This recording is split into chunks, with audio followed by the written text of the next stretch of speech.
tignan mo to, oh. May ipapakita ko sa'yo. Napakaganda. Tignan mo, tignan mo. Tignan mo, ito, oh. Tignan mo. Ito, oh. Tignan mo. Oh. Itang pako na to, kaya niya putulin tong long nose na to. Tignan mo, mga idol. Tignan mo, oh.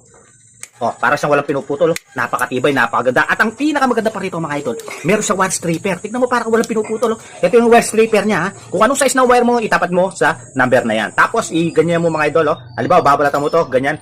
Tignan mo, napakadali. Parang walang binabalatan. Napakalupit ito, no? Dati ito lang. Ngayon, meron na akong ganito. Napakaganda kasi, mga idol. Buri mo ito, ha. Binili ko. Tapos, bumili naman ako ulit. Alam mo kasi, alaki tulong nito sa trabaho. Lalo na kapag maganda yung tools mo, mapapadali talaga yung trabaho mo. Lalo na, pako, kaya nilang putulin.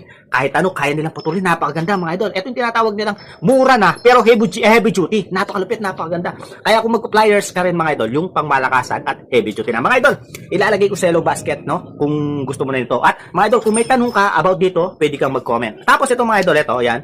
Napakaganda ng hawakan nila. Tignan mo, no? Napakaganda. Alam mo ba, mga idol, ginawa talaga to para sa mga nagpapawis yung kamay. Kasi pag once na nagpapawis yung kamay mo, nadudulas. Ito, hindi na siya nadudulas. Mga idol, kaya click yellow basket, mag-check out ka na habang mura pa, no? Dating 300 ngayon, 189 na. Okay, click yellow basket, check out.